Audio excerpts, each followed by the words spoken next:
संत फकीर सबका भला सोचते हैं और सतगुरु मौला ख्याल देते हैं। पहले तो कैसे बनेगा बच्चा अच्छा? मां बाप के हाथ में बहुत कुछ है, ध्यान से सुनिए। तो मां के गर्भ में जब पता चले कि बच्चा आ गया है, नींव रखी जा चुकी, आत्मा आ चुकी है, क्योंकि वो शुरू में ही आ जाती है, तो तभी से रूटीन बना लें अपने लिए नहीं, कम से कम बच्चे के लिए, कि मैं आधा घंटा सुबह आधा घंटा शाम को मालिक का नाम जपूंगी ही जपूंगी। और पति महोदय, पति देव, वो भी रूटीन बना लें कि मैं भी सत्संग की सीढ़ी या शब्दों भजनों की सीढ़ी खुद भी सुनूंगा और अपनी बीबी को भी सुनाऊंगा, क्योंकि उसका भी फर्ज है कि चलो सुमरण में कहीं कमी रहे तो शब्द या सत्संग सुन के उस बच्चे के जो संस्कार मां के गर्भ में हैं वो टॉप क्लास के बन जाएं, बहुत अच्छे बन जाएं। तो ये रूटीन बना लें कि सुबह शाम माता सिमरण करे और सुबह शाम जब भी समय मिले, पतिदेव जब भी टाइम मिले, सत्संग सीढ़ी की बातें, भक्त योद्धा संत हुए हैं, गुरु हुए, उनकी बातें करें। लड़ाई झगड़ा नहीं, प्यार मोहब्बत की चर्चा करें। बच्चा मां के गर्भ में जब होता है तो मां को बहुत स्वस्थ खाना खाना चाहिए, शर्म नहीं करनी चाहिए। विटामिन जो कुछ भी हमें चाहिए, अच्छे डाइटिशियन से, अच्छे डॉक्टरों से राय लेके या गांव में किसी से भी पता करके वो खाना खाते रहना चाहिए। मेरे को तो उल्टी आती, आ जाने दे फिर खा लेना। कहीं खाती नहीं बहने ना, मेरे को तो चक्कर आ जाएंगे, तो चारपाई पे लेट जाना बेटा। तो खाना अच्छा खाओ, स्वस्थ खाना खाओ, ताकि बच्चा अंदर से मजबूत।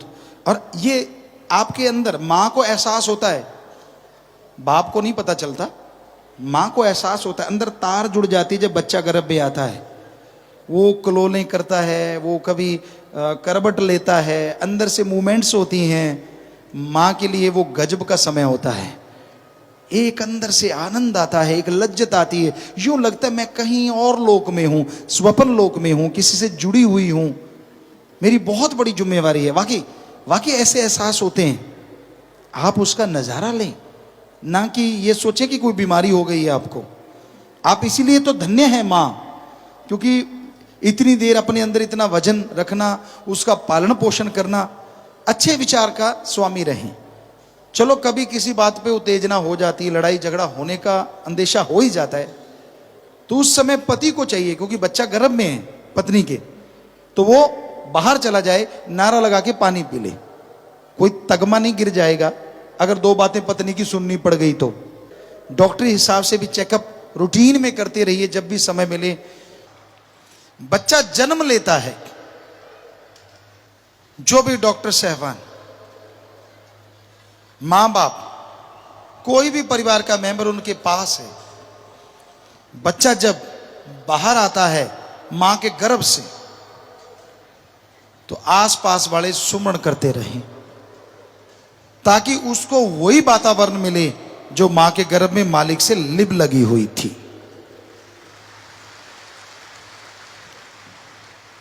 क्योंकि मां सुमरण करे बहुत अच्छा है, पर कई बार बेहोशी की दवा देते हैं, ऑपरेशन वगैरह होता है, तो परिवार का कोई आदमी जो आसपास है वो सुमरण करे, बच्चे के सामने वो जरूर रहे।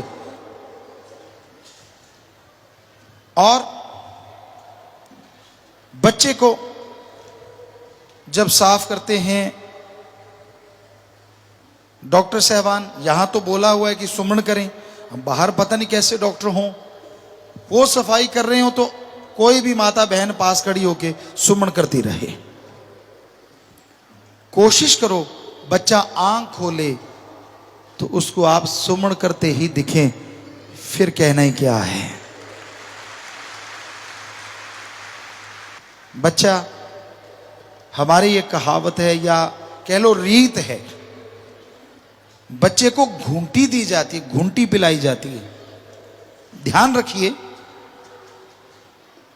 शहद ऑर्गेनिक हो, ऐसा शहद मत लाइए। यहां मिलावट, चीनी मिला दी जाती है, बहुत सारी चीजें मिलाई जाती हैं। बिल्कुल ऑर्गेनिक हो सके तो खुद आप कहीं से देखें, खुद अपनी देख रेख में। अदरवाइज ऑर्गेनिक गुड़, गन्ने वगैरह होते हैं ऑर्गेनिक हो, उसका थोड़ा सा गुड़ ले लें, अपनी तर्जनी पे लगाइए, सुमन करते हुए, खास करके वो माता बहन या भाई परिवार का जिसका स्वभाव अच्छा हो, जो सुमन करने का पक्का हो, वो घूंटी दे मालिक का नाम लेके। तो ये दूसरा कदम है अच्छे संस्कारों की तरफ। अब उस बच्चे को डॉक्टर साहबान अगर कहते तंदुरुस्त है तो मां के पास लिटा दिया जाता है साथ में, और नॉर्मल डिलीवरी हुई है तो वो होश में है, सुमन करती रहे, अपने बच्चे के ऊपर हाथ रखे या साइड में हाथ रख के मालिक का शुक्राना करती रहे, धन्यवाद करती रहे, और अच्छी सोच रखे कि मेरा बेटा मालिक तेरी भक्ति वाला हो, नेक कर्म करने वाला हो, इसे अंदर बाहर कमी ना आने देना। अगर बेहोश है मां, बच्चे ने जन्म ले लिया, तो परिवार की कोई भी माता बहन यही काम करे, हाथ रखे, पास खड़े, सुमन करती रहे और यही दुआएं करती हुई लगातार सुमन करे। फिर मां को बच्चा दे दिया जाता है बिल्कुल पास, और मां का दूध बच्चे को पिलाने की कोशिश की जाती है।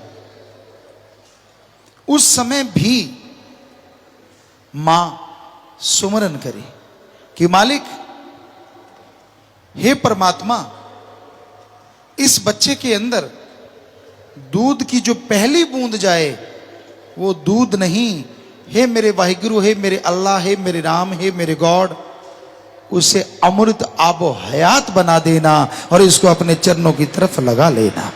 साइंस को लगता होगा कि ऐसा कहने से या सुमन करने से क्या होता है, साइंस को एक दिन मानना पड़ेगा, ऐसा करने से ही सब कुछ होता है।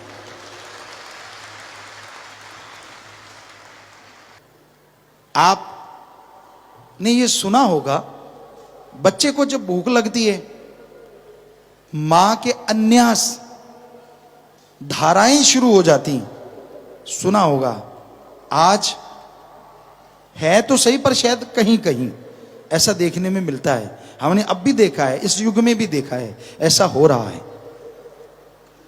लेकिन ऐसा कैसे होता है?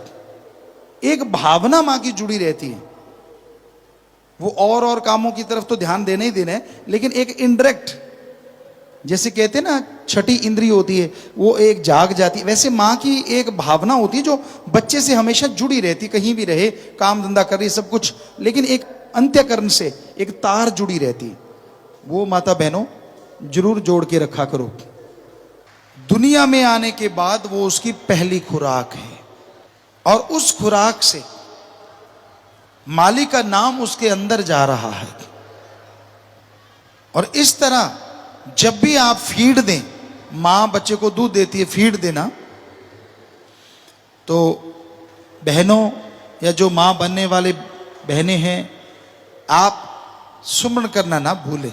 और चीज भूलना है तो भूल जाना, पर बच्चा जब भी फीड ले, आप एक हाथ से सिर सहलाते रहिए, सुमन करते रहिए और दुआएं करते रहिए, मालिक मेरा दूध ऐसा बना देना कि ये तेरे प्यार में रंग जाए, इसको बीमारी ना कोई आए, ये तंदुरुस्त रहे, इसके कर्मों का खात्मा कर देना मेरे मालिक, इसको भोगना ना पड़े, ये तेरी नन्ही सी कली है, इस पे रहमत रखना।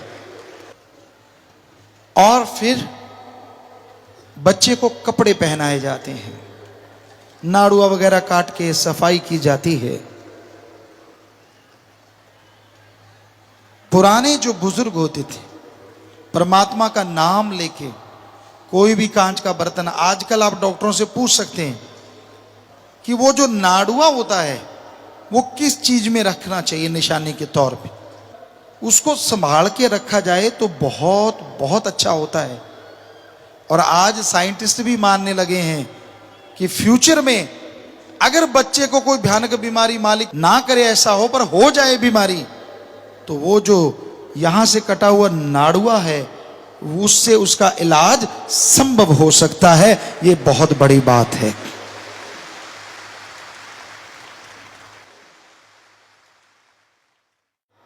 जो आपने ले लिया तो समझो बच्चे की काफी सेफ्टी आपने खुद कर ली। वो नाड़ुआ ऐसी वैसी बात नहीं होती। कुदरत ने जो बनाया है ना, फालतू तो हो ही नहीं सकता। लोग उसको काट के फेंक देते हैं, ये तो फालतू। अरे अरे नहीं नहीं नहीं।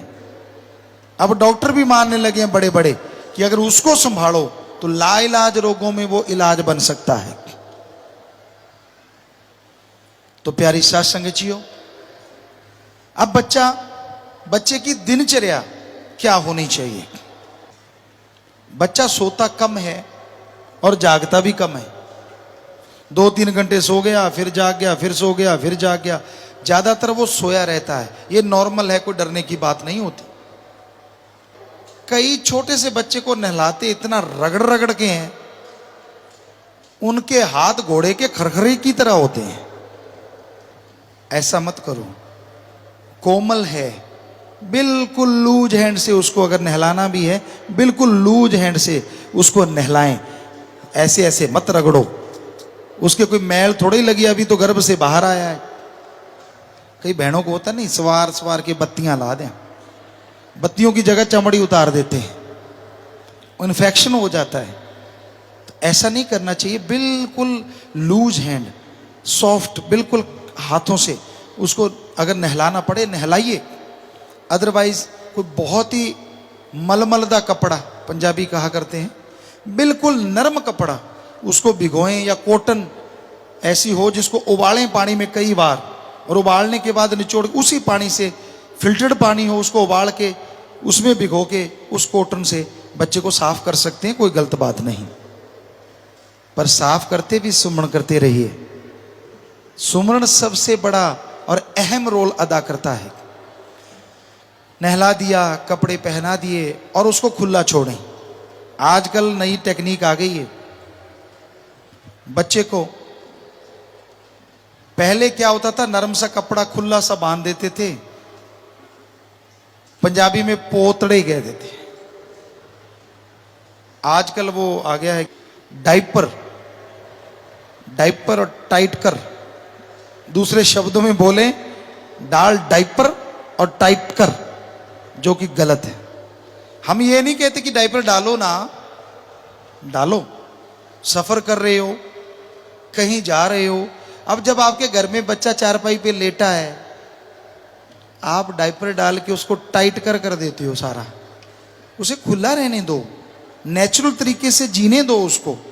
अभी नर्म है, कली है, खुला सा कपड़ा बांध दो, अगर बांधना मक्खी मच्छर के लिए। और अगर वो गिल्ला कर देता तो जल्दी से बदलते भी रहो। ये ना हो कहीं एक डाल के भूल ही जाओ। थोड़ी मेहनत तो करनी पड़ेगी, पर ये मेहनत आने वाले टाइम में रंग लाएगी जब वो स्वस्थ रहेगा, तंदुरुस्त रहेगा। अब बच्चा अपने आप दूध लेने लगा है, तेजी से हाथ पांव चलाने लगा है, अच्छी बात है। पर बच्चे में कभी परिवर्तन आ जाता है। आप रोजाना देखो उसको, वो करता रहता है, अचानक बंद कर देता है, तो समझो कोई परेशानी जरूर है बच्चे को। आपकी वजह से हो सकती है, आपने जैसे ज्यादा रगड़ दिया हो, या वो गिल्लारा रैशेज हो सकते हैं। देसी सा तरीका होता है कि सरसों के तेल को हाथ पे डालो, पानी की कुछ बूंदें डालो, ऐसे ऐसे रगड़ो, रगड़ते रहो। पानी जो सरसों का तेल है वो सफेद रंग का होना शुरू हो जाएगा, उसमें पानी की बूंदें ऐड करते रहो, उसको रगड़ते रहो, बिल्कुल सफेद हो जाएगा। उसमें पानी डालोगे, पानी निकल जाएगा, वो सफेद चीज हिलेगी नहीं। तो यहां बच्चे के रैशेज हुए हैं, आप उसे थोड़ा थोड़ा वो लगा सकते हैं। ये देसी मरहम है जो घर में बनाई जा सकती है, जिसपे एक पंजी नहीं लगती, आपके घर की मरहम है। सब कुछ फकीर को होता है। जब वो माँ भी है, बाप भी है, तो माँ तो है ही है 100%। माँ पहले, बाप बाद में है, जो फकीर होता है। वो रैशेज नहीं पड़ेंगे और बच्चा फिर से वही नॉर्मल स्थिति में आ जाएगा। कई बार हो सकता माँ ने कुछ ऐसा वैसा खा लिया हो तो बच्चे के दूध में भी वो वैसा ही जाएगा, उसका असर हो जाता है। ज़्यादा वायबादी वाली चीज़ें मत खाइए, ज़्यादा वायबादी जो करती हैं चीज़ें वो मत खाया करो। बहुत ज़्यादा गर्म ना खाओ, बहुत ज़्यादा ठंडा ना खाओ, माँ के लिए खास करके, क्योंकि गर्म ठंडा खाने से आपकी बॉडी पे उतना असर नहीं होता, पर जो आप फीड देते हैं उससे आपकी उस नन्ही कली पे बहुत ज़्यादा असर होता है। नॉर्मल भोजन, माँ को बहुत परहेज और बंद के रहना पड़ता है। उस तरह का खाना खाइए, सात्विक हो, तड़या, ये तला हुआ जो होता है, ज़्यादा मिर्ची वाला, तेज मसालों वाला, ये चीज़ें बिल्कुल अवॉइड, छोड़ दें, जाएं ना इनके पास। घी दूध लें ज़्यादा से ज़्यादा, और खाना जो नॉर्मली आप खाते हैं, हरी सब्जियां खाएं, फाइबर ज़्यादा आपके पेट में जाए, ऐसी चीज़ें ले, इसबगोल वगैरह लेते रहें। तो उससे क्या है, बच्चे का जो शरीर है वो जल्दी विकसित होता है, कब्जी वगैरह नहीं होती और वो तंदुरुस्त रहता है। बच्चा बढ़ रहा है संस्कारों के साथ। माता बहनों को क्या होता है आजकल की, खास करके लड़कियों को, बच्चा पैदा हो गया, फिट हो जाना है, किसी को पता ही ना चले कि बच्चा हुआ है, तो गुनाह हो गया क्या? अरे फिट बाद में होते रहना, पहले ढंग से खाना खाओ, अच्छा खाना खाओ, मोटे हो जाओगे कुछ नहीं होता, क्योंकि बच्चे को स्वस्थ दूध चाहिए। आप अच्छा खाना ठोक के खाओ, 5-7 किलो वजन बढ़ जाएगा, कुछ नहीं होने वाला। और जब बच्चा दूध छोड़ देगा, फीड छोड़ देगा, तब आप भार घटाते रहना, कोई नहीं रोकता। आजकल की पढ़ी लिखी पहले ही शुरू हो जाती है, बच्चा पैदा हुआ नहीं कि वजन कम कर लो, वजन कम कर लो। नहीं, हमारे ख्याल से ये बिल्कुल गलत, ऐसा नहीं होना चाहिए।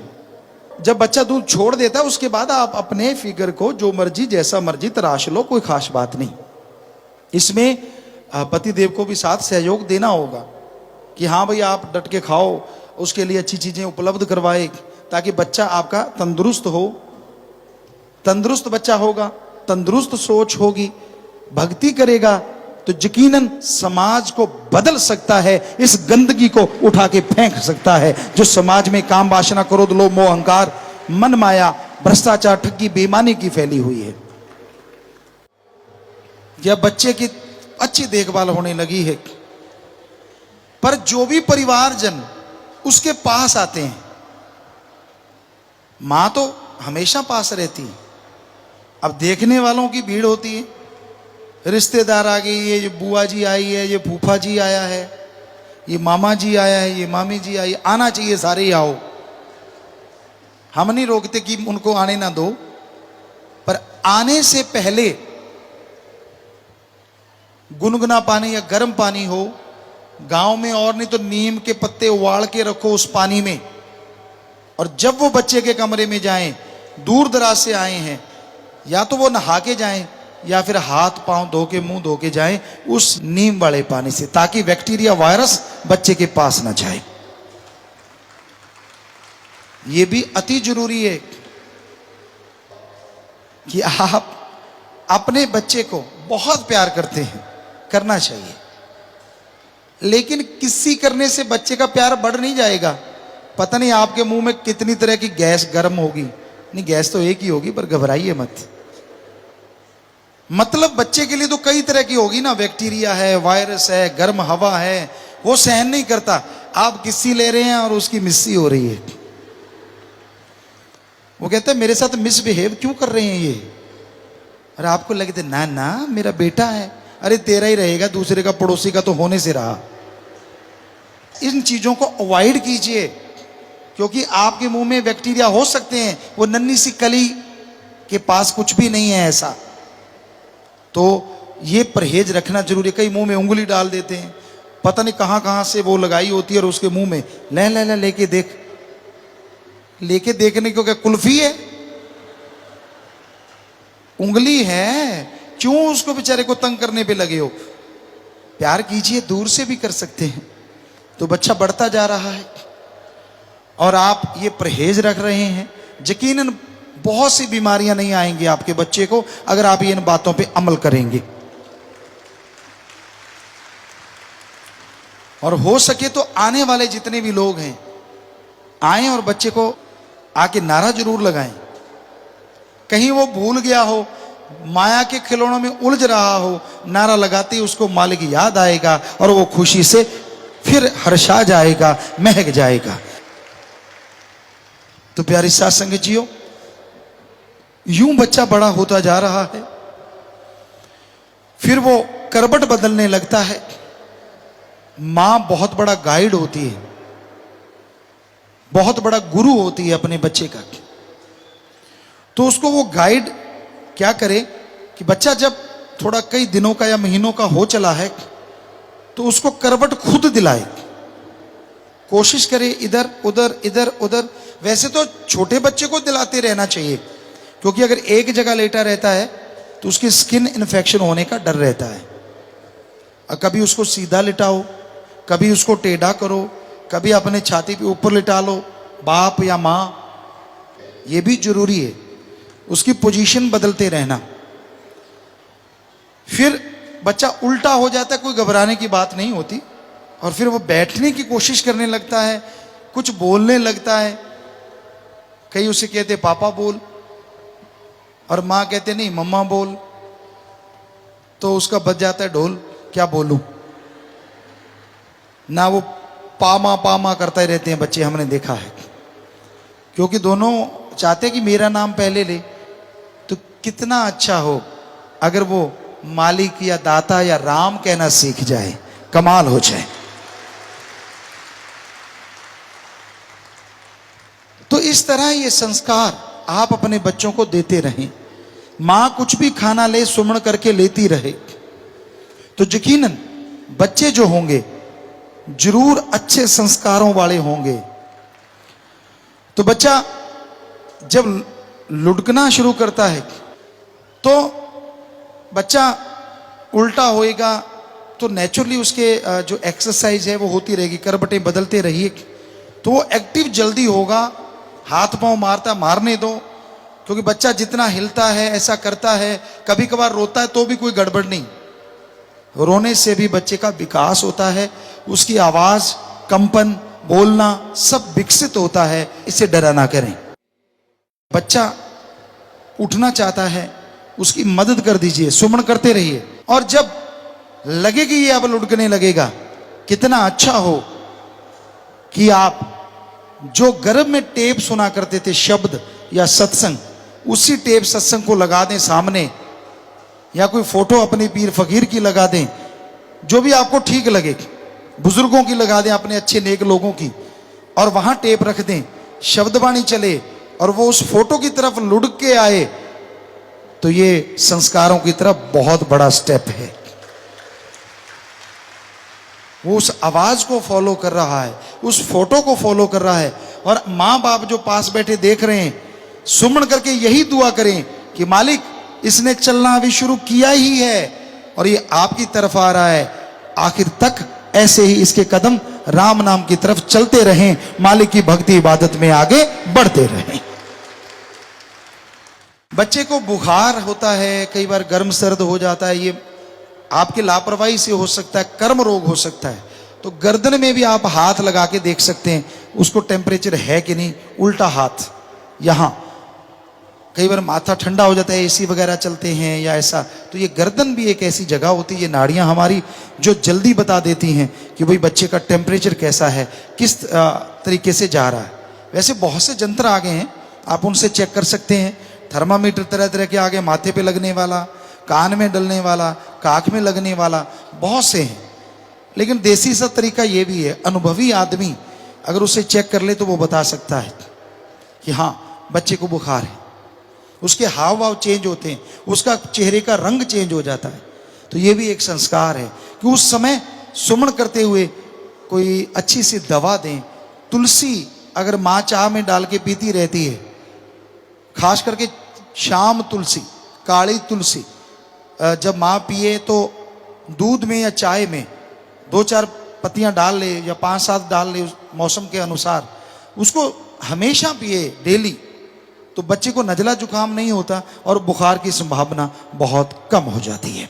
आप इन बातों पे अमल करके देखिएगा, यकीनन आपको फायदा होगा, आपकी औलाद का फायदा होगा, आपका फायदा हो ना हो हमारा फायदा जरूर होगा, क्योंकि वो बच्चे आपके नहीं हमारे हैं।